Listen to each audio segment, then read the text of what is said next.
Soraya, how's it going? Hey, Jeff, how you doing? Good, you remember me? Yes, I have a vague recollection. How about me? Do you know who I am? Do I need to I introduce myself? No, I know who you are, but we haven't done a podcast in 7 months, I think. It's been a It's while. been a minute. It's Yeah, been a minute, but uh, we're here we're and I'm here. Yeah. happy. Yeah, and we haven't forgot about our interest. We've gone to see Steve Wynn in the backyard show.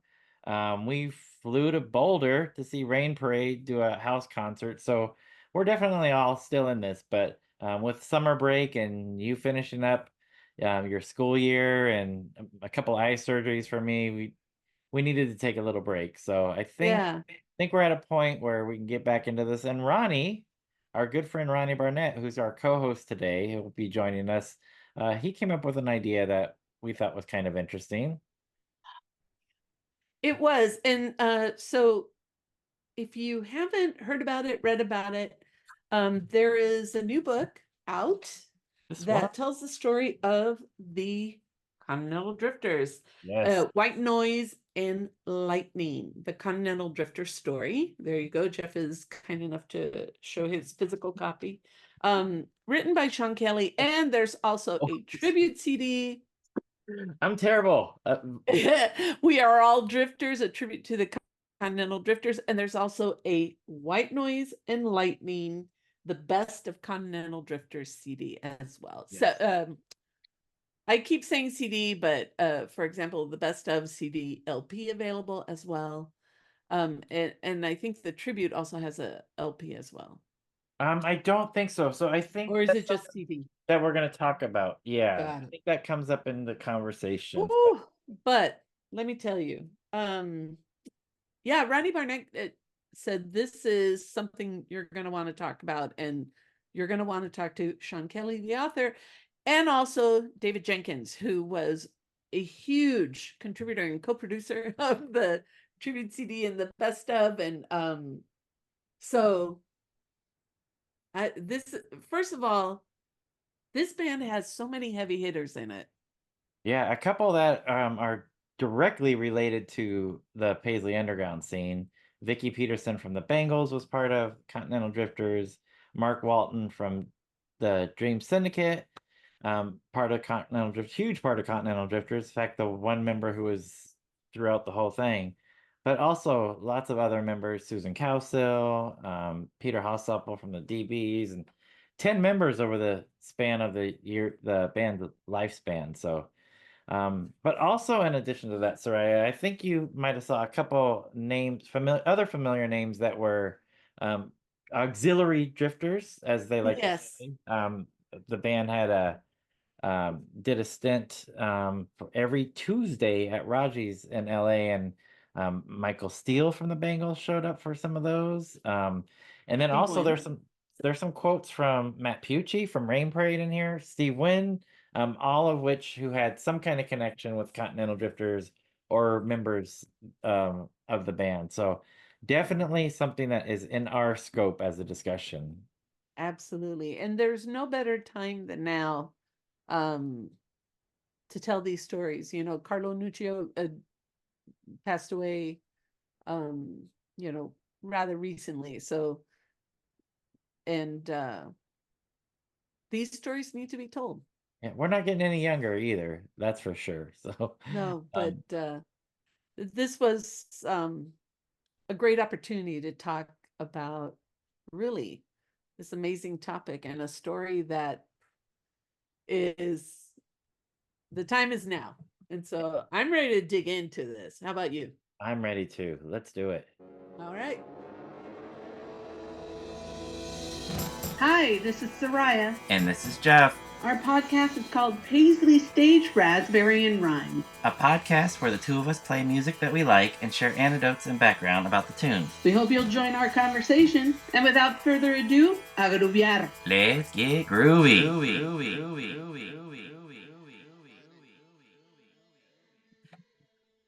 All right, Soraya. So here we are. I don't even know what episode. I think we're on episode 195, something like that. And Yeah. it's been a while, so we're back. And we're talking about a band that just released a best of from Omnivore. 11 tracks if you get it on vinyl, 15 if you get it on CD. Get both. I suggest you get both. But we're not talking about the best of. We're actually talking about what Ronnie has in this awesome new book that Sean Kelly wrote called White Noise and Lightning. It's the Continental Drifters Story. I will say this is the book that I've read the quickest ever. In 6 days, finished this book. So Soraya and I just got back from Boulder where we went to see Rain Parade for a house concert. Started chapter 1 on the plane, going there, chapter 12, the last chapter on the way home. So wow. That is a record for Jeff. He took a year to finish his last book. Literally, not exaggerating. Not exaggerating. And then we also wanted to talk about this tribute CD, We're All Drifters. But who we're talking to today is author Sean Kelly. Sean is a musician, a writer, producer. Got this band here, Fragile Tomorrow. Oops, sorry. Wow, that's old school. Old school, yep. And mine's got a little promo sticker. And the reason why I bought it is because it says that it includes a couple performers, Susan Cowsill and Vicky Peterson of the band. Right. That was the attraction for me to buy this. Plus, produced by Mitch Easter, this particular one. But exactly. Sean, you and 2 of your brothers started. Yeah. This? And I think you're still going, right, with just you and one of the brothers. On a bit of a hiatus, but technically still together. We'll probably never break up. We're brothers. So. Yeah. Yeah, you can't have that with siblings. Yeah, I mean, exactly. Unless you're Oasis, but well, you did the big comeback, Sean, like Oasis. Yeah, we'll wait about 15 years, and then we'll sell out Wembley. And then also on the call we have David Jenkins, who is probably the most positive person you'll ever meet, and anything to do music related in LA, you'll probably run across David, whether you're buying instruments to make music, buying music, or going to see a show. It's most likely that David's behind the scenes somewhere, setting up the back line or performing on stage. Or renting an AC-30 for a Bengals tour. That was my first experience with Dave. Whatever it takes. So welcome to you both. And of course, our guest co-host, first time hosting, not from the Boom Boom Room, not from LA. Ronnie's in an undisclosed location somewhere not in LA. There you go. I know. Look how nice this looks. It's weird. All right, Soraya, you want to get us started? Absolutely. So first of all, thank you everyone for joining us on this call and meeting. And Sean, the first question goes to you. Tell us why now? Why is this book important right now to tell this story? Well, the reason it's coming out now is because it took 5 years to write. But to specifically to your question, I feel like I've thought a lot about this. I feel like the Continental Drifters were a band that there's a lot of bands that kind of get their due a little bit later. The DBs come to mind, Peter Holsapel's band. They're kind of getting their due right now. They're in a bit of a renaissance. The Cowsills are in a bit of a renaissance, just to kind of keep it in this family a little bit. Dream Syndicate has been going again for about 10 years and makes great records, and people pay attention and all that. But the Drifters kind of haven't really had that opportunity yet, or that thing where people go, oh, wow, I didn't know this existed, or like, wow, this record is really cool. I forgot that this was a thing, or however you get there. They haven't had that thing yet. And in the process of writing this, I sort of realized that was a little bit of the goal, was that hopefully people would either go, wow, I didn't know this actually happened, or, oh yeah, I forgot that I heard this song or saw this band somewhere or whatever, and I'm rediscovering it, and this is the best thing ever. Like that feeling that I think a lot of people that were probably at Raji's in the early days, like I'm sure Ronnie and Dave can attest to, or me getting into the band a little bit later on as a kid. And my thing was that they felt a little bit like mine, because none of my friends in upstate New York were listening to this who had any idea who any of these people were. So, and I was born in 91, so I wasn't around for any of that stuff. So it's that thing of just wow, now's maybe a good time to see if there's a chance that maybe a few people discover it or rediscover it. I mean, it's as good a time as any, I feel like, you know.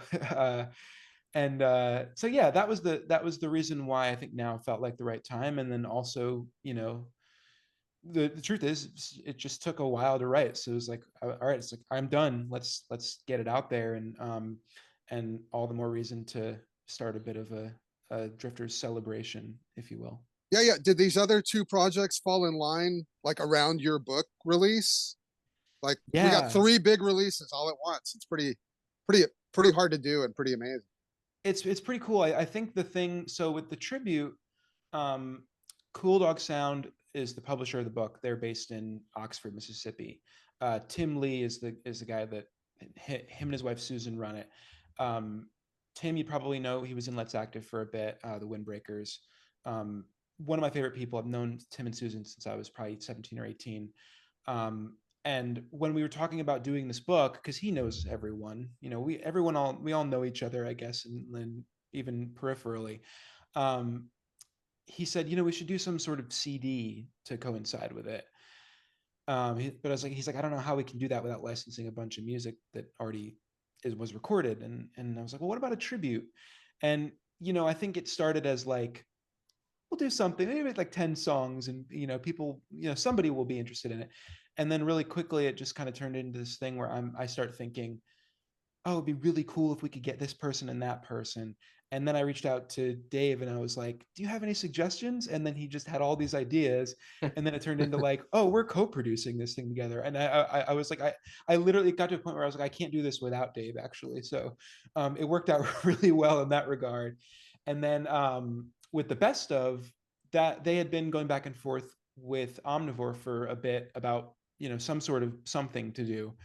And a best of was sort of the ultimate decision in those conversations. And then it turned into, oh, well, Sean's doing this thing. Why don't we just like co-brand it or cross promote this stuff and kind of put it on around the same time? So the tribute and the book were always together. The best of was kind of separate and then just kind of got combined a little bit. And we're all just kind of like trying to get everything sold at the same time, basically. So it's actually, I really love that it's like this, like, it's like you can buy them all separately, or you can sort of buy the bundle of the book and the tribute and then buy the Omnivore thing. And then you've got this, like, you got the story and then you've got the story kind of in music, because it's all kind of there, like, and you can kind of connect all the dots. And it turned into like this really cool primer sort of thing for the band. Hey, Dave, how'd that thing blow up into a 2 CD set? I mean, how many minutes total is the tribute? I don't know exactly how many minutes, sorry, but I do know that at some point, you know, we were getting beyond a single disc. I think just because some of the people that we'd asked, you know, finally said yes. A few people took a while to come together. And there's one or two that got away, that just unfortunate, you know, scheduling or life stuff interrupting where it was not possible. But it's kind of an embarrassment of riches. And one of the things that I like is that almost everybody on here is somebody that has a, you know, connection to the band in the old days or in more recent times. I mean, you know, one or two things on here were total surprises to me. I actually chose to not listen to too much of the preview stuff that Sean would send me, because I wanted to also be surprised, even though I knew about some of it. And I guess just once Tim said, like, well, hey, maybe we could do 2 CDs, it was like, well, we're already there. I mean, it's possible at some point down the road that we might be able to do a condensed vinyl version of this, but we would not be able to put all of these tracks out. It's just, you know, it'd be crazy. But that was essentially it. It was like there were a few key people that we wanted to get represented. There was a whole story on here involving some of what's known as the auxiliary drifters, which were the folks that would hang out and fill in on Tuesday nights back in the old days. And we didn't get everybody, but even though it took a year, we finally got our friend Dave Catching, you know, who's quite a force out there in the music world. He finally found some time to do some beautiful playing on the song Drifters. And that was one of the last things we got, actually. So Yeah. it pays to be patient. As well as my bass line. That was one of the last things too. Yes. That's well, right. That might have been the last thing, actually. That was actually, I'll take full credit for that being my idea. And I thought it was nice because we also put together on the track that Ronnie's playing bass on, It's Steve Wynn doing a song by Gary Eaton called Green. Mhm. And I had asked our friend Brian Keogh to record it. Brian, prior to me meeting him, used to go see the Drifters on Tuesday nights, just like Ronnie and Kim Shattuck did, but I didn't know any of them yet. So Brian recorded it at his neighbor's studio. His neighbor Adam Lazis has a place next to Brian's studio, and Brian's assistant Darren played drums, and Ronnie played bass, and Brian played guitar. And then we added, and this also took almost a year to get together, our friend Robert Lloyd, who was one of the old auxiliary drifters. Robert added some keyboard parts, and then Steve did his vocal in New York. And that too was like just before Steve was heading out on a trip. So it all kind of lined up with that track. And actually, I got a really nice note last week from Gary Eaton at how blown away he was with that and with Annette's version of Dallas. He was good floored and was going to reach out to Annette and Steve personally and say thanks. So that's kind of the victory of this thing, is that I think the band members themselves, hearing from old friends, it's a different kind of tribute record, because sometimes these projects are like, hey, we're going to pick insert huge famous act here and everyone's going to do their thing. It's like, you're never going to hear from the people you're saluting. In this case, there's a lot more old friendships involved, so it's kind of like, and we kept some of it a secret from the band. We didn't want them to know about every track that was happening, so that they could have some fun later on. Yep. So Yep. cool. No, reading the book, you mentioned the Raji's. Also, Sean, the one complaint I have about the book is that every time Raji's is mentioned, it's mentioned as a dive bar. And I really, it was not, Raji's was like heaven. Like, I mean, that was where our band came up. But I mean, it was like, it's right there near Hollywood and Vine. I mean, it's not like in the, the poorest side of town. And well, you know what I mean? think, yeah. Oh yeah. I mean, that's valid. I mean, I think Susan Cowsill, would tell me often that she was scared of Raji. So I think that's maybe where that came from. I think fair enough. But reading about all the people there, so many friends that I didn't know at the time, like Cheryl from Omnivore and Greg from Omnivore. And yeah. And there's again, a cool I don't know Dave. Yeah. No, there's a cool story about Cheryl and Greg, that they were both, was it pinball? They'd play pinball. Yes. And they were kind of competing against each other and didn't know each other at all and had no idea. And they were like, this fucking, they were just like, they were racing to Raji's to play pinball against each other, basically without realizing. Then years later they met and then realized, oh, you were the person I was playing pinball against. There's a lot of that kind of stuff in the book that's cool, like these little friendships that happen along the way that people, I don't know, there's a lot of those kind of threads and stuff. There's that dynamic continues between Cheryl and Greg. Yeah. I gotta say, yeah. And the other thing about Raji's was that it was kind of like, in that era of clubs in LA, there was a big, bit of a transition. There were some places that had gone away, and there were certain venues that you just weren't going to go to unless it was a big show. There was, I don't know if there's any place else back then that could have supported what they were doing, which is like, we need the whole night. We're going to have a friend, we'll have a band open up, and then we're just going to play till it's closing time. And, it was just, I think if it was $5 at the door, I can't even remember if it was more than that. I doubt it. But one of the nice things about that place is that the bar was upstairs. And then if people wanted to hang out up there and talk, they could. But pretty much downstairs, it was like everyone was, listening to the music. And, it was a very unassuming place. And of course, I know there's some legendary things that happened there, huge bands that did early gigs there, but it was just the home base for everybody because, the club was willing to do it. And, that was, and that's a big part of their, it's funny, there's like almost like two different versions of the band. I mean, not just the, membership wise, but, the time here was one thing. And then for a lot of people, it went away because the band relocated, and it's like they didn't come back to LA all that often. I mean, a few times, but not that much. So you kind of had to go where they were to see them. Way, I saw a handful of shows post Exodus, but I wasn't in a position then to do as much traveling. But certainly, it was worth it whenever I could. Yeah, I like that the book makes clear that Carlo was really the heart and soul of the band. Oh yeah. And and that Gary gets his due too, because Gary is so scary talented. Yep. And a lot of people don't know that.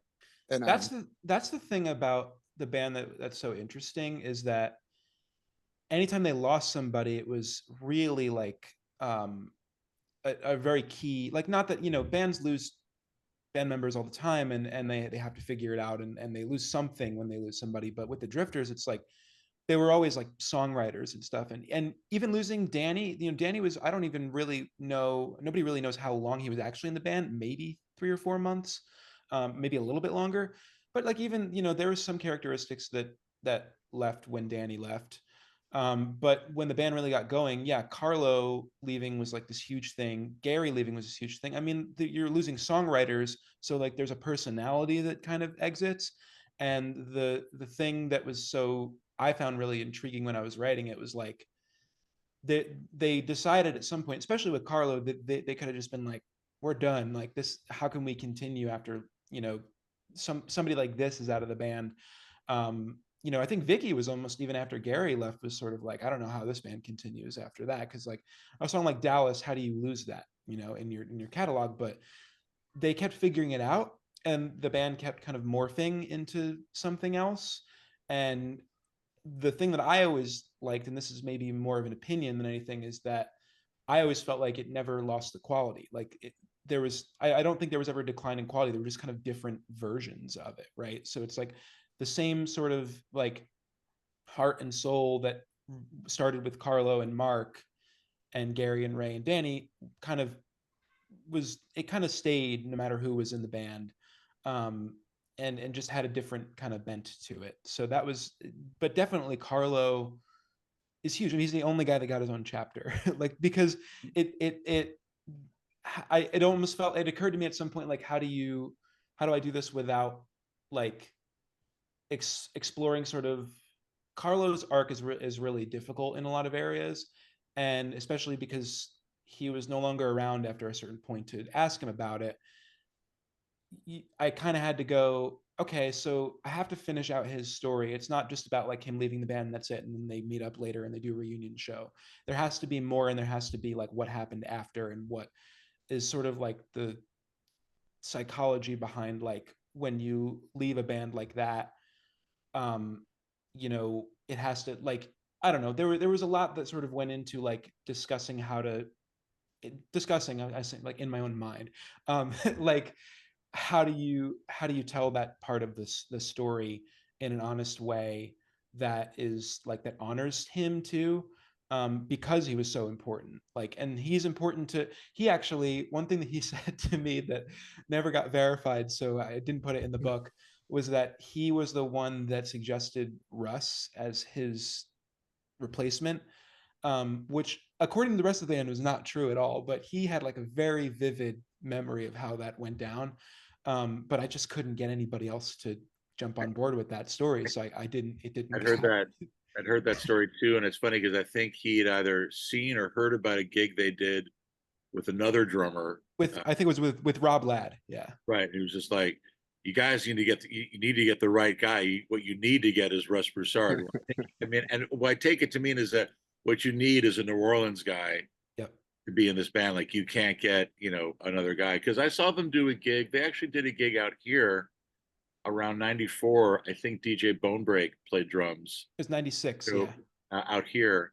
And, and he did fine. It was just like, it was a big thing. And you're exactly right. Carlo was larger than life. I mean, he, for anybody that never got to see him in action, I feel sorry for you, because it really was like you took Ringo and John Bonham and Charlie Watts, like you took everything, rolled into one, and then he just had this way about him that was so, laid back, but so holding everything together at the same time. And that's each person's feel is unique. You can't duplicate it. But I do think that eventually the morphing of the band into the later version with Russ as the drummer and the new front line, it started to work. It was a little strange at first because, back when Peter specifically joined the band to just play keyboards and be in the background and was not at all interested in singing or being up front. And Susan and Vicky were like, singing with the band, but were not the main attraction. So it's funny how they all became the front line of the band, but that was just, the nature of how, like I said, band dynamics and, band lineups are fluid. Yeah, they grew up in front of us, which was an Yeah. amazing thing during that Raji stint. Do we know how long that Raji's thing was, Sean? It was about a year. It was about a Um, year. A year Yeah. and change, yeah. I mean, A it year and was change. like, Okay. I can't remember the first date of the night I went, which was, I think, one of the first shows, but it was a solid year plus after that. Like, I want to say 91, 92. Yeah. It It started would have 92. started, yeah. I think the residency started in early '92. I think the first gig, which was Club Lingerie, maybe was like late '91. I figured out I think it was like December of '91, which would have been like 3 weeks after I was born or something like that. And then Jesus, Sean. yeah, I don't know. So, But yeah, so I think it was about a year and change. Yeah. So um, that's how quick everything moved then for that band, Yeah. which is astounding. Because I Yep. like Brett Milano in the intro, I came on board because I heard Peter Hallsapple was in the band, and then I was hooked from then on. But Yeah. but I mean that's only a couple of months into it, So Yeah.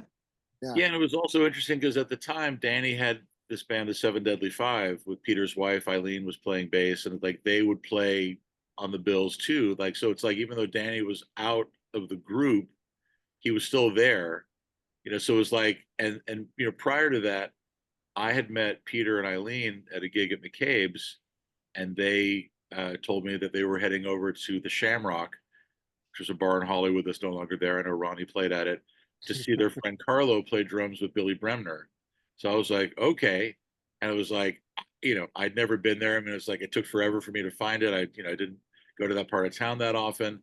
And it was incredible. And, that was my introduction to Carlo. So then again, prior to the Drifters thing happening, whenever I would see that Billy Bremner was playing, I would go, it's like, oh, that drummer's amazing. And then I found out that he had played drums in a short-lived band that Peter had with Danny and Eileen, kind of doing his stuff. And this is sort of a little bit after Peter had moved out here to LA with Eileen.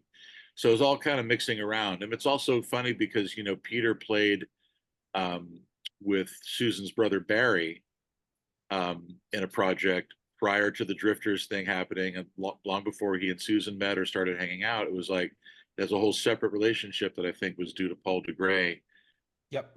bringing Peter in. So it's just kind of, it is interesting when you think back to then of all the stuff that was circling around, and what a scene it was. And of course, that's part of the joy of the compilation, is that a number of those folks are, Danny's on a few tracks as the keyboard player, which is nice, and he has a track of his own, but he's on a couple of others just playing, which is cool because it's all stuff from back in his time, really. Yeah. No, Danny's amazing. We should do a whole interview with Danny, Yeah. Jeff and Soraya. Yeah, It'd be I'm game great. for that. Yeah. Danny leaving his house as a child and walking to the Anaheim Convention Center to see the Who by himself, which is a Wow. true story. That Wow. in of itself was like, that's a fan. Yeah. He was I mean, like 7 or 8 years old, and he just walked out the house and went bought a ticket. Wow. We've never played, but I'm in a Stranglers cover band with Danny. But Nice. we've never got it together to play. Okay. But Oh, Danny man. playing those keyboards, come on. Yeah. Wow. Sean, I was curious. It sounds like the band is kind of partnering with you in this project, at least as it is now that it's released, as far as doing unboxing and that kind of stuff. Were Yeah. they on board right away when you had the idea to do this? Yeah. So I had asked Susan and Russ first. And I was actually, I was subbing on bass with the Cowsills, and I had the idea. I had the idea at the Wild Honey, like Morgan Wixon shows. I flew out for those shows a few years prior. And I just was like, I can't write a book. I could never do that. And then a few years later, it kind of popped in my head again. So I asked them, thinking, well, if they say yes, then maybe everybody else would. So I asked them, and they said yes right away. And then I called the rest of the Vermilion lineup. I think I probably called Peter next, and yeah, everybody was on board. It took a little bit to find Gary and Ray, to be honest, but we got them on board, and they were great. And yeah, everybody was involved. Everybody got to read it, before we went to print and all that stuff. And really no real edits, to be honest. I mean, Peter read through it a couple times, and I think his like editor brain, like more grammatical stuff, but like nothing like I don't want this shit in there. It was a lot of like, yeah, I mean, you know, there was a couple things that I was like, you sure that's cool to put in the book? And whoever would be like, yeah, it's fine with me. So it was actually very easy to get everybody on board and keep everybody on board, which I was a little scared of, but it worked out. Yeah, Yeah. Peter is very honest with his story in this book. Yeah. There's some dark stuff.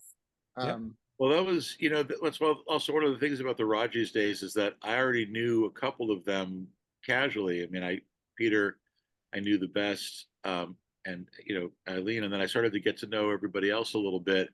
And even with kind of knowing a lot of their story, there were some surprises in this book for me, even though I remember some very dramatic evenings and moments where like you could see people's lives kind of intersecting and, you know, having little mini car crashes and stuff. But that was never the main show. The main show was always the music, but you know, the interpersonal stuff, because everybody kind of friends. I mean, I don't know.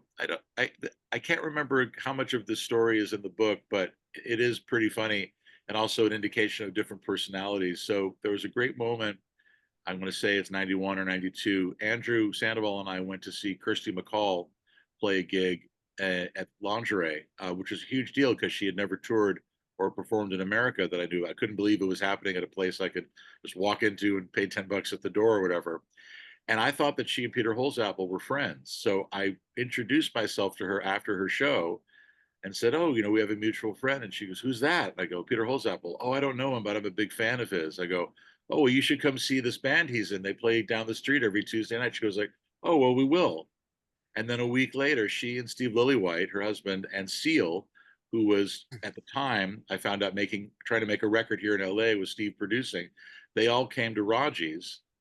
And it was on what was known as drag night, which is where the guys in the band dressed up as girls, and then the girls also dressed up as girls, because Vicky and Susan would always just wear t-shirts and jeans and be very downplaying. It's like there wasn't any dressing up. And Gary Eaton was up at the house refusing to come down because he would not participate in this ridiculous. Yes, he would dress more like a prince, right? Like it Right. was more of a prince thing. That was And, his. but I'll never forget. It's like seeing them walk in, and it's like I couldn't quite get a full outfit together. I had sort of a long tunic thing on and a string of pearls, you know, but still wearing tennis shoes. It's like I couldn't really fully commit, but they sort of looked at everybody like, oh, what's going on here? But from that night, Peter and Kirsty ended up exchanging information and became pen pals. And I remember she gave him a copy of the demos for what became her next record, like a year before anybody had it. And he gave me a copy of it. And also she became very close with an old friend of ours, Mark McNally, who's no longer with us, but he and Kirsty were in touch till, you know, the day she died. So, I mean, that's kind of the beauty of that situation, is because it was so low key. It's like, and I was bold enough to say like, hi, I don't know you, but you should come check this out, you know, and they loved it. So, and then of course, for a week afterwards, it's like, hey man, Steve Lillywhite might want to produce our band. It's like, okay, well, that's probably not going to happen, but you know, you did come to the gig. You know? Wow, Sean, we need to get that Seal attended a gig in the next printing of this book. Yeah. It's in there. It's in there. I don't know. It's a brief mention. Yeah, it's a brief mention, but it is in there. Yeah. Okay. It was just a, kind of an example. It's just one thing that sticks in my mind because it was just like such a, you know, it was like, wow, this is really happening. Pretty amazing. We got a couple minutes left. I had one more question about the tribute CD before I have to let you guys go. Who picked the songs of who would play what? And David, you had mentioned that not everybody was able to participate.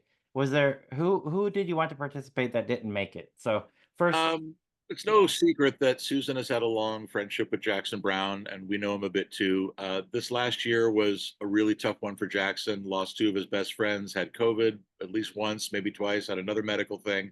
And it was just incredibly busy, and he just could never make it happen. But, you know, didn't want to turn it into getting Susan to call him either, because then that makes it awkward and it's a little less special.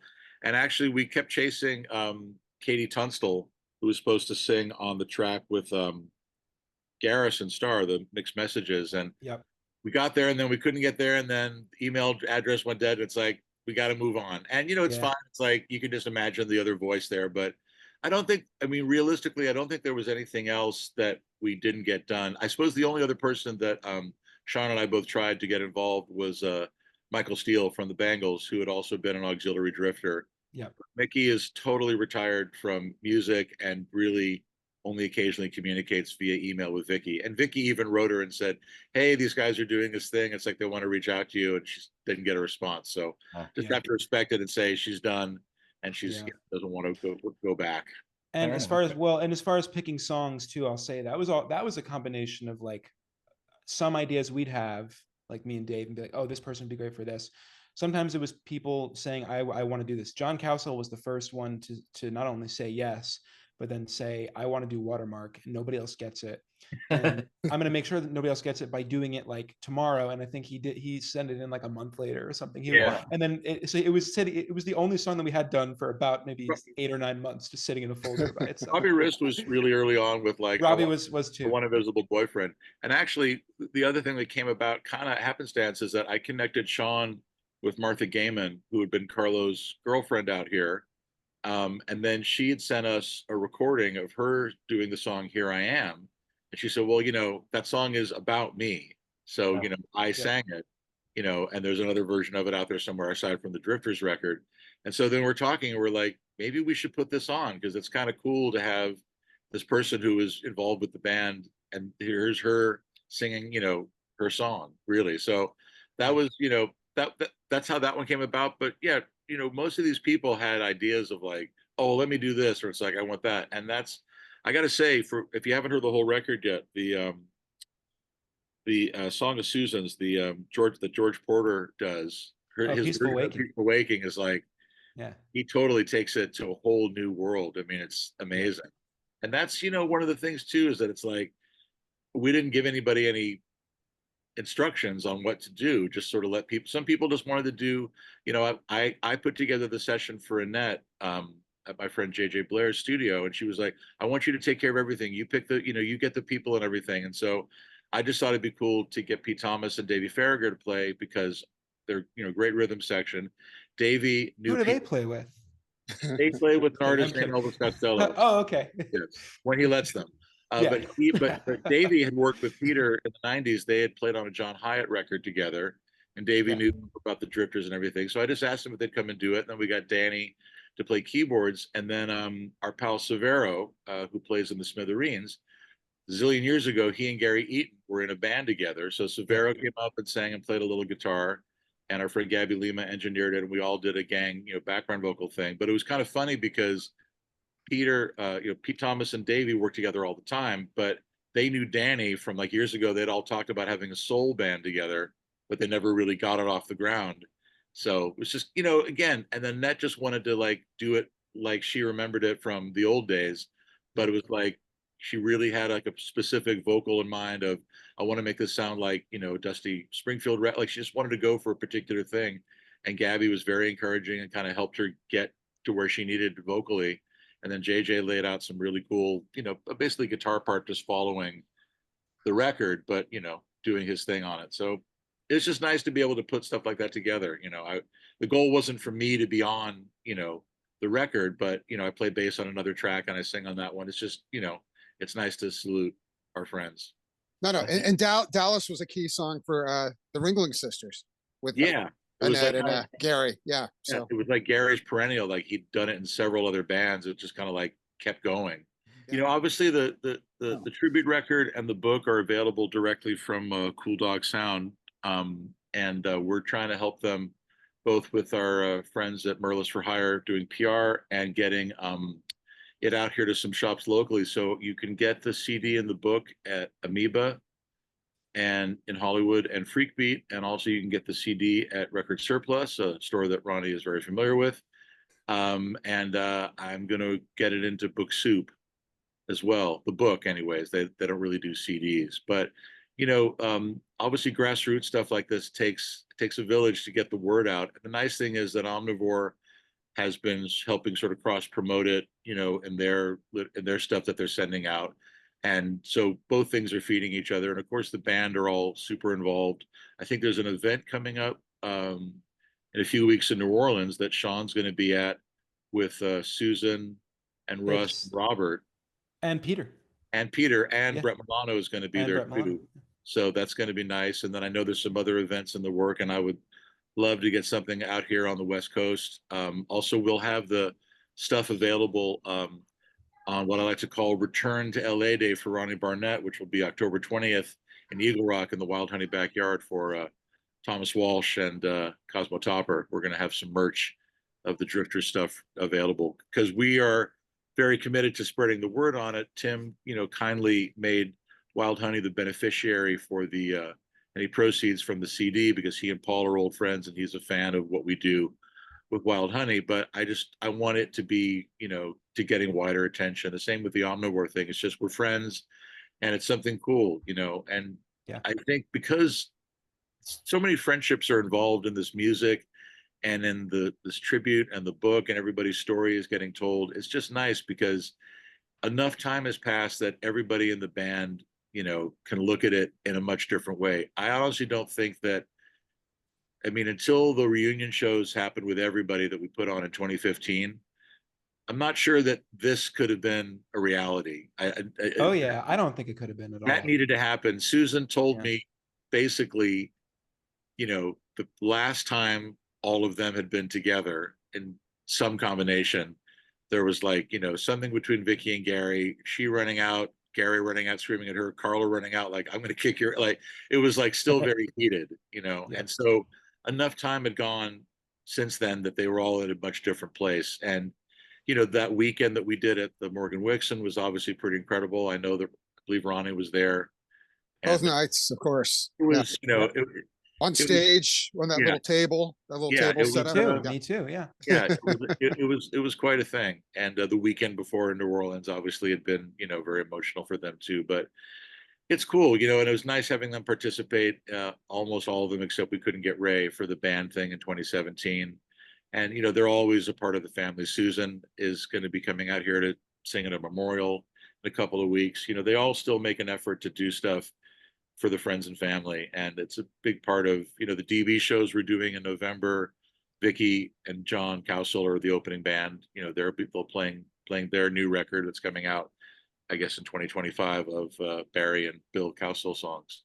So it kind of just continues. There's the arms and legs of the Drifters world are kind of, it's like you're saying, there's a bit of a moment now that's like people are finding out that the Cowsills made a cool record in the 90s that Omnivore is going to reissue, which is a great record that sadly most people don't, even Cowsills fans hardly know about it, but Yep. It's a great record. It is as good as anything that could have come out at that time.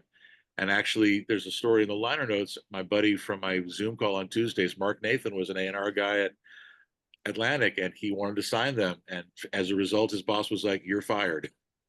Oh my god. That's how good. That's how friendly the guys were at Atlantic Records in the 90s. It was like, "You want to what?" Wow. Wow. That's a 60s band. Are you crazy? You're out of here. That's insane. Yeah, I know. Yeah. So, It is insane. The times were just yeah, it was just different. it was a very Different. different. Yeah. Very but the different Cowsills, I saw every show I could in the 90s of that lineup. Yeah. that was Just incredible. that was so much fun back then. And they are changing the cover, Omnivore. Oh, good.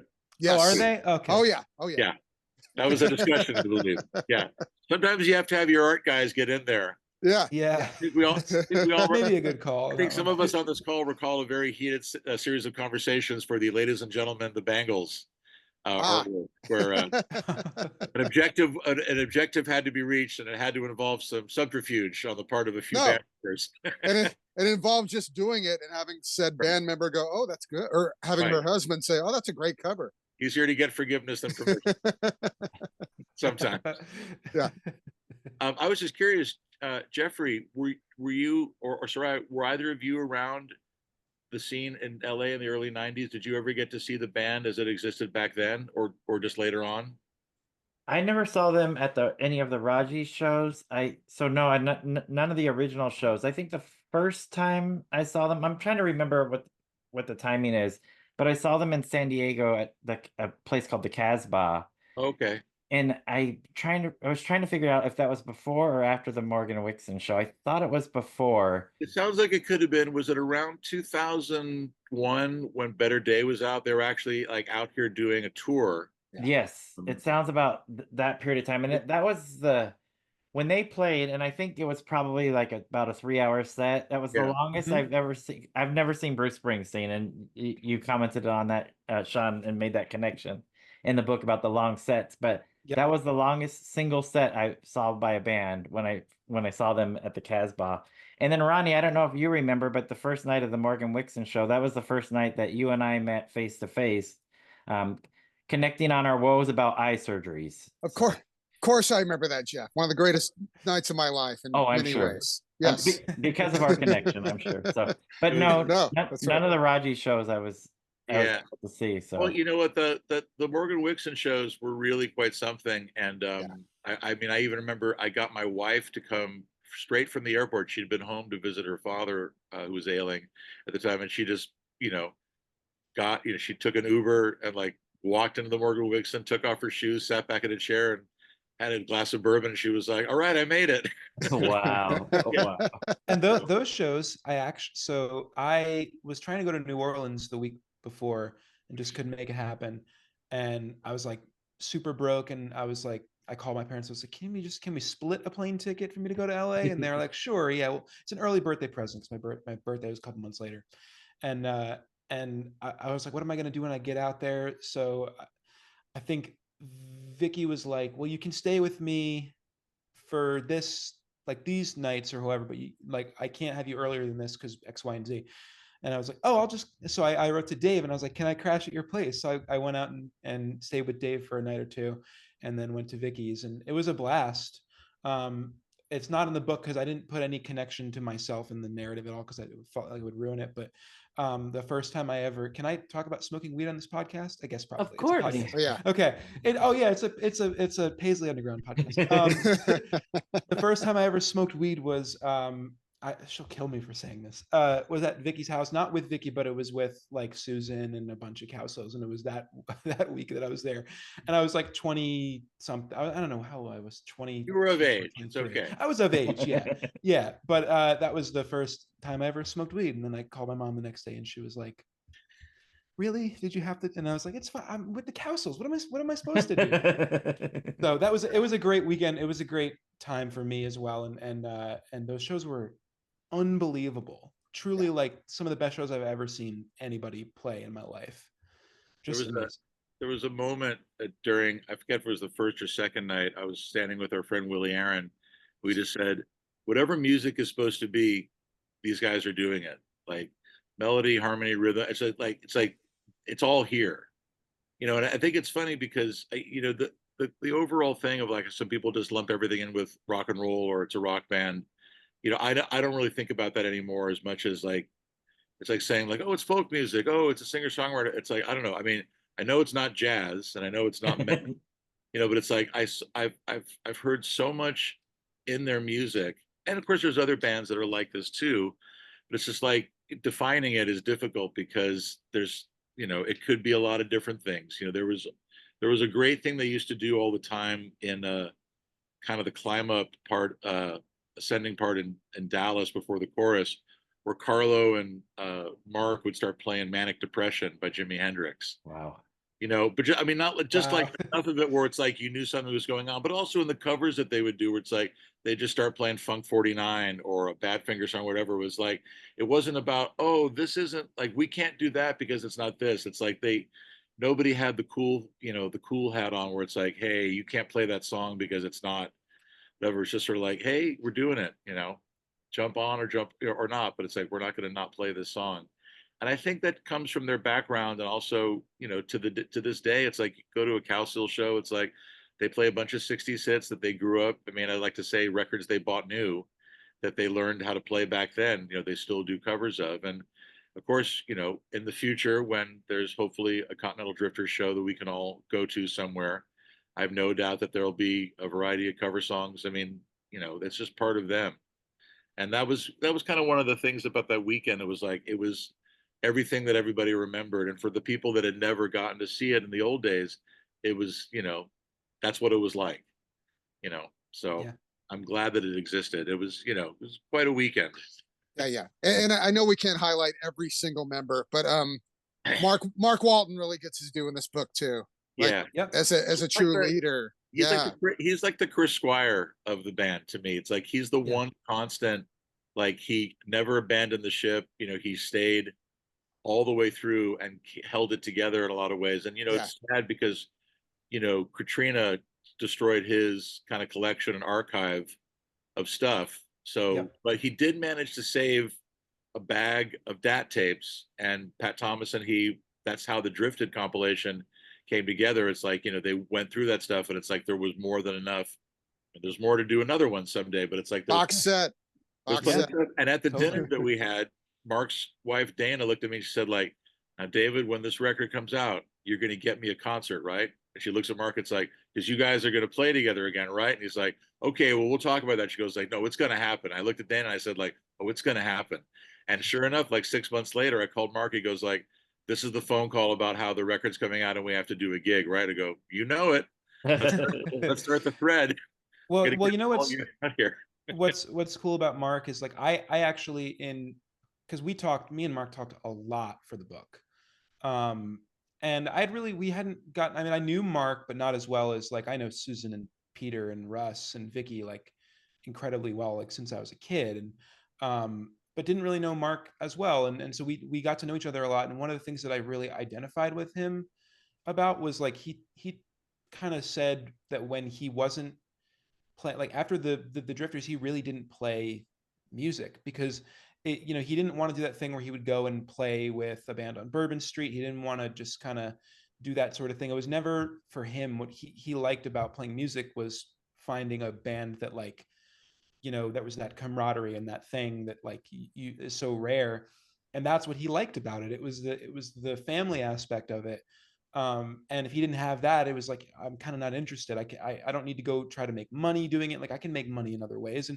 And I always identify with that. That's how I always have looked at music, right? It's never about like, going and trying to like make it, just do anything I could to just play music every night. Like we kind of have the same thing. So I learned that about him in the process, and it made me appreciate him even more because like as a kid, and this is not a joke, like as a kid, when I first started getting into the Drifters, I was listening to the bass lines.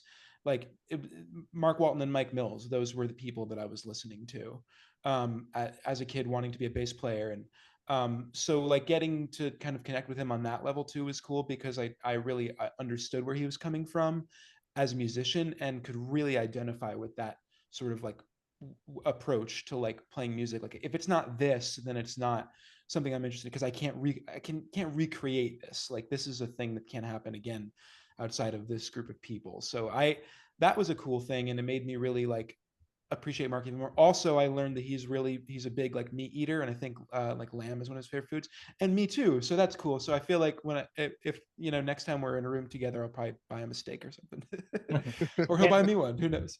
And Sean, you do talk about in the book how important that connection is for Mark, which makes it that much more difficult when that at points started to break apart a little bit. So it feels like a lot of this book to me kind of writes itself because there's so much history and so much story. But my last question, I said I had a last question. The narrative, like how did you decide to go with the structure that you ended up going with and the narrative that you ended up writing? Because you could go a lot of different ways with the story. Yeah. So it actually started when the first draft of the first chapter that I wrote, like maybe 6 years ago now, started in 2001 when they split up. And then I kind of not worked backwards, but it was like I jumped out of the timeline and then went back to the beginning. And it was kind of the consensus between like me and Tim and Peter. Essentially, it was like it would feel a little bit too jarring, but I really did want to. I wanted it to be a thing where I didn't just want to follow the chronology. I wanted to be able to like kind of jump out of the timeline and go back to a certain period in time, or like dive into the history of a recording studio and stuff like that. So with that in mind, it was like, okay, well, I have to start at the beginning, kind of like clearly that's going to make the most sense for everyone, but how can I interweave these other elements of like people's backstories and stuff like that and make it natural. So it was really just about like starting to write like the story in a straight line, like a timeline, and then figuring out where can I plug in other things or where can I go backwards. And some of it took a while. There were some things that really like kind of jumped out and were like, this has to happen this way. Like one example being after Carlo died, pretty quickly I decided, okay, I'm gonna have a chapter about Carlo and what happened to him after he left the band. And it kind of became about like, where does that go? Because if I put it right after he left, some of it felt like it would be too early. And then I decided it kind of like, I realized that he put his solo record out like right around the same time that they released the Vermilion record, or had been working on the Vermilion record. So then it kind of became like, oh, okay, so they'll be working on that and they'll be getting Russ into the fold, and then we'll jump out and go to Carlo. And then when he does the CD release show for Loose Strings, Mark was there, and that was like, I think 99. So then you can go, okay, so now we're jumping back to, they have this, now Mark's back with the Drifters. He gone and seen Carlo, they said hi to each other, but they didn't really talk. He went on stage and played a song, he left, and now you're back to the Drifters. So that was kind of like a light bulb moment. Other things definitely took some time to figure out, like, how to structure everything to tell the story in the right way, because a lot of it, like, it wouldn't have felt right to me if I hadn't have include. There were certain things that I couldn't not include. Everybody had to have a little bit of their backstory in there, because with the Drifters, to me, it wasn't just about telling the story of the band and, oh, they didn't get a record deal, or, oh, they tried to get a record deal and couldn't. Like, there had to be more to it, and so their motivation behind what got them to Raji's, or what got them to when they joined the band, that had to kind of be there in some way. So that was a little challenging, kind of weaving some of that together. But overall, it actually felt like it came together pretty naturally, and I wasn't like banging my head against a wall too much. Sometimes I was, but not too much. Now you got to work on the screenplay. Yeah, something like that, or like a musical or something.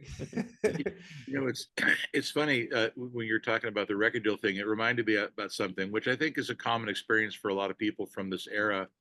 There was such a chasing of, getting a record deal and being on a proper, like all the things that you needed to have to make a certain level of,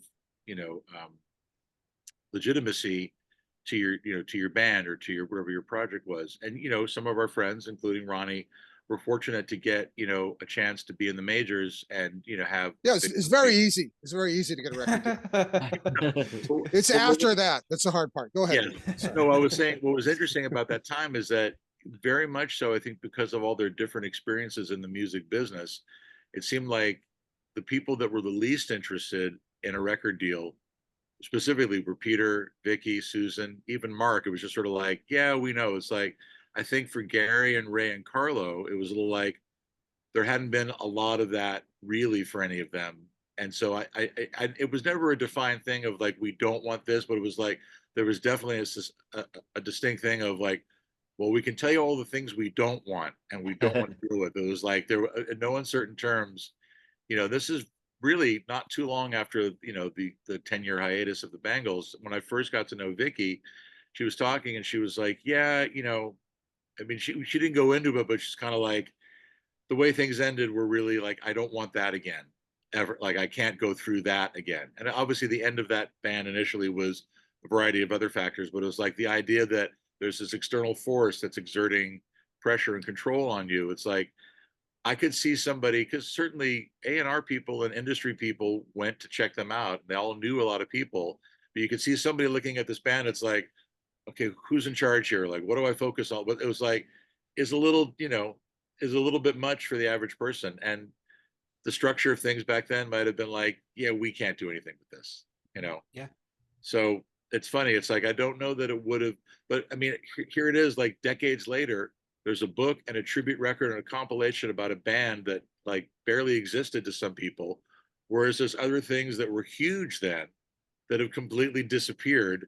Like, Yep. you don't even have people saying like, hey man, I love your band. It's like, it's funny how it works out, and it's not a comment on anybody's quality or lack of it. It's just like, when something starts small and has a real, passionate fan base, they'll help keep the flame alive, even if it takes a long while to get to there. Certainly, in the type of stuff you guys cover on this podcast, you've seen the extremes of, there are bands that knocked it out of the park, and their bands are like, people still need to know about this group. They made 3 records, and you got to hear it. So yeah. And just to add to that really quick, like I also feel like part of the reason that like it makes sense to do it now, it almost kind of bringing it back to the first question actually, is like it's not about like, oh, why would you write a book about a band that the general public really has no idea about? Like I got a couple of questions like that actually from some people, and it's like, well, because it's actually about it's I think it's less about a band and than it is about like a group of people that have like a close relationship, and they had this sort of like chemistry that was sort of lightning in a bottle, and there was a room of people that watched it all happen in the early days, and there was a room of people that watched it all happen in the later days, and everybody took something very emotional away from it. And it's about the like emotion of human beings and like relationships between human beings. And that was the thing. It was like when I elevator pitched it to people, it was like working class Fleetwood Mac, right? In the sense that like there's all the drama and all the emotion that comes with like having tight knit, friendships and marriages and relationships, but none of the like, very unrelatable, like, private jets and 7 miles of cocaine or whatever. Like there was cocaine, but not that much. Like, at least not that to my knowledge, but like, like it's about the emotion and the relatability of it. And like, we all have people in our lives and have had people in our lives that like, we have that community like the Drifters had, and they were holding on to each other for dear life for 10 years for most of these people. And like, until it just they couldn't hold on anymore. And that's, I think, the relatable thing is like, people have those kinds of experiences, and you're just channeling it through like a band. So that's what kind of makes it like, I think, an intriguing story. And then the label stuff and the why was in this band bigger than it should have been kind of thing kind of adds to it, right? It's like there's that intrigue, but it's really about people and the fallibility of human beings, I guess. I don't know. Yeah. I'm diving a little bit too deep into it, but yeah. No, not at all. No, Sean. And I'm glad that you kind of bookended this conversation going back to with Soraya's original question. And I will say, as an already existing fan of the Continental Drifters, reading this book just elevated my my love of the band. And I think that says that this book is a success, right? Because your passion for the band definitely comes through, and it's contagious. So I went back and started listening to everything again. So I think the book is definitely a success in that factor, because I'm even more excited about a band that I'm already excited about. So in addition to introducing people that may have not heard of the band, that's one aspect that this book has to offer. But for those of us that are already fans, I'm even more of a fan now, Sean, because of White Noise and Lightning, and I really That's really nice to hear. Thank you, Jeff. So we wanted to thank you guys for coming on. Ronnie, thank you for organizing this and making this happen, pulling us out of almost 10-year hiatus. I just want to add that the book being this size, after you read it, coloring book. Ooh. All right. Oh yeah, because all the pictures are in black and white. You could just color them all in. Well, I love it. All right. The unintentioned aesthetic choice, is that's how we had to do it. Exactly. Well, actually, the real reason it's this size is because we didn't want to kind of distort or size down Marty Jones's artworks, because Marty did this brilliant like artwork, and so they actually sized the book around her artwork, so we didn't have to like squish it or anything like that. So beautiful. Yeah, it worked out. Yeah, beautiful. So also recommend Tim Lee's book if you're ordering from Cool Dog. Tim wrote a great autobiography. Yep, it's totally brilliant. I love it. Yep. Which also came out with a CD. The CD is no longer available, but the book is. So I'll just add that in. Yeah. And while you're at it, don't forget, go to Omnivore and get their best of. But that's another discussion. And we'll be sharing links both to Cool Dog, to Omnivore, and so many of the other places that David mentioned. Thank that you. they're carrying. Awesome. And so that we can help support and promote the book as well. Yes. Great. Thank you guys so much for coming on. Thank Yeah, you for your appreciate it. time Thank you, guys. during Thank the y'all middle of so the day. much. We really appreciate it, and best of luck to these projects. And Thank David, you. we'll see you around town, that's for sure. Oh, you bet, Ronnie. All right. No. Thank right. you guys so much. We really appreciate it. Thanks, Thank y'all. you, Bye. Ronnie. Now we get to talk about them. This is the best.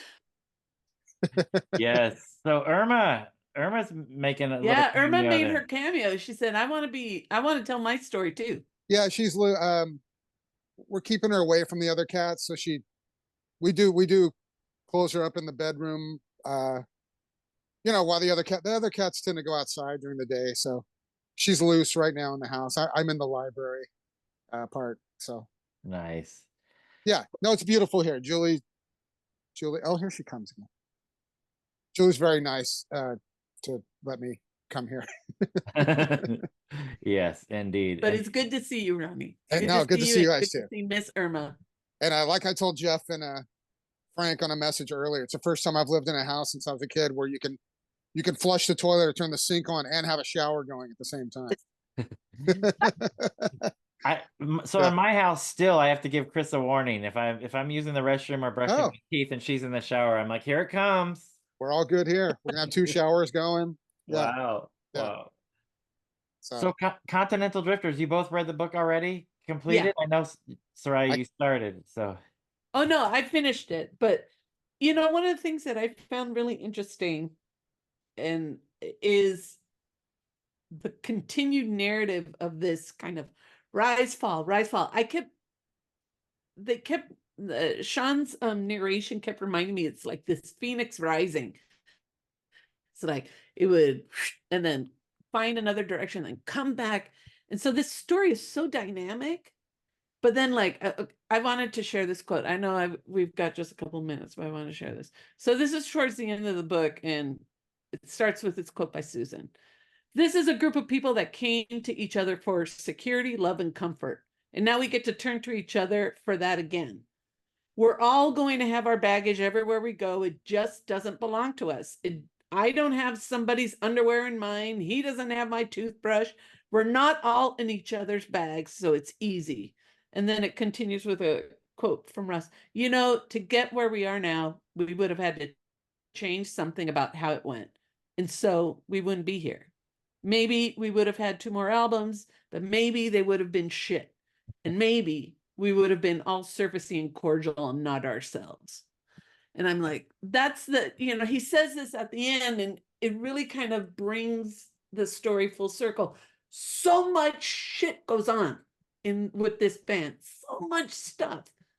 But then there's this constant, and David said it, him talking to Willie Aaron, whatever music is supposed to be, these people are doing it.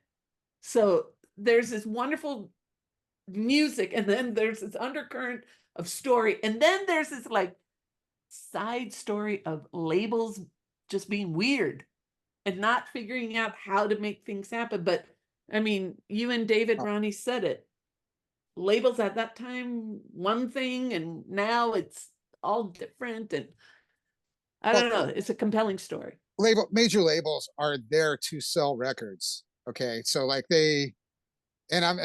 sure there's a bunch of A&R guys that like the Drifters, but just in order to keep their jobs, they have to have hits. And I'm not saying the Drifters didn't write hits, but the thing about, and we talked about the old Raji's days a lot, but the thing about going to see that band during that time, it didn't seem like this is a band trying to get a major label deal. It seemed like I knew most of these people from different bands. And it just seemed like they were just together and having fun, and just the magic, it was just there. And whether they were doing original songs that sounded as good as these amazing covers they were doing, everyone contributing. I mean, we talked about Carlos drumming. Carlos voice, he arguably had the best voice. No, okay, Susan, maybe Susan. No. But Carlo, I mean, again, when you're watching this band, it wasn't like this is a band trying to get signed. They were having fun on stage. They're smiling. They're doing these incredible songs. It never got boring, and it was just a special scene. I've been lucky to be involved with a scene here or there. It happens, and when it's happening, you know, you learn to recognize when it's special, and those things just aren't going to last forever. I mean, Right. and again, even with this band, we're like, okay, we need to get a record deal now. There's a lot of personalities. I mean, first off, I mean, even in my band of 3 personalities, that was a lot of personalities. But like, Yeah. imagine having, 7 or 8 people. I mean, it's astounding what they did, what they were able to get done. And just the move and everything. It's an incredible story. It's unlike any other rock band story there is. And Really. one thing I want to add, especially now because we have this, tribute CD, we have a best of, and then we have this book, is the fact that so much of recorded materials just got lost after Katrina. Yeah. And so the fact that Mark was able to save this and we actually have something, and I mean, that part of the story of this band is really powerful about what Katrina did and how it scattered them, but also it just kind of brought them all back together at some point. And so it's like you're constantly questioning, why didn't this band get bigger? Why haven't we heard more? Well, the fact that we're hearing stuff is really just kind of miraculous anyways. And then we have, older recordings, but things that got lost in the flood, in the literal flood. Yeah. And now we're able to kind of come back to it. I think it's a very important piece of this puzzle. Yeah. The Katrina chapter is quite great in this book with everyone's personal experience. Yeah. Because they all had one, right? Except for Vicky, who was on the West Coast, but other than that, True. yeah. True. But But yeah, but even her story about being worried, Yeah. not Yeah. being able to Yep, talk to people and wonder it, that's part of a story too, right? absolutely, yeah. Yeah. Go get this book, people. Yep. Read it. Read Yeah. it, listen to the CDs that are out in conjunction with Yeah. the book. I mean, this is a story worth telling. And reading. and yeah, and I don't know. I don't think you can get any better stamp of approval than Jeff saying, I read it in No, 6 I days. know. Really, we need to hammer that home. I mean, seriously, because how important and rare that is. Yeah. anyone can message Jeff and say, in general, how long does it take you to get through a book? But it just shows that it was a compelling story that he wanted to keep going. And he knew he had to do it. He knew we had to talk to Sean and Dave too. So. There's that, but I wanted to know the story too. But yeah, there was that. There was the homework assignment too. So Yeah. No. Yeah. It's a great read. It's a great story. And then also I want to tell everyone, if you want to know Carlo, look up the Troubled Men podcast where Carlo talks about the drive from New Orleans back to Los Angeles. Oh, it's an hour long, just amazing story. Have you guys heard that? no. Yeah. I recommend it. I'll send you the link, Soraya, so you can put it up for everybody. Okay. But it is pure Carlo, and it's one of the best stories ever told. Awesome. And that coming from you is another stamp of approval because Exactly. you tell a good story too. Exactly. Well, thanks, you guys. You got good ones. All right, I don't Soraya, know. we got to wrap this. Yes. All right, y'all. Ronnie. Anytime. Hey. You are the third member. No, thanks for saying that, you guys. And no, maybe we you help it move. So thank you so much for jumping on this podcast. And I don't know, I think we're gonna have to take you up on that idea of talking to Danny. Oh yeah, no, Danny's had an amazing career. We just scratched the surface on that. And plus he looks so good on camera. Yeah, the hat. So Danny is always dressed. It's unbelievable. And I've never seen him in the same outfit twice. Danny's unbelievable. So yeah. Hey, and maybe we'll get to talk to some other drifters here and there too. I did even though, I know some of them and you guys do too. I told the publicist, look, we can do members too. So we'll see what happens. Yeah. We're about to cut out. Yep. Okay. All right, y'all. I'll see you soon. All right. Take care. Groove Yes. on, Paisley people. Woo! Hallelujah, mi gente. Bye. All right. Bye.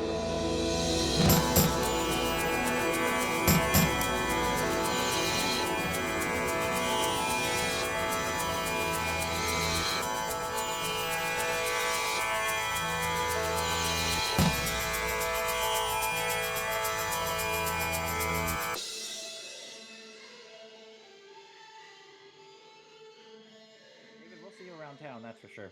Oh, you bet. Ronnie, how's the cat doing?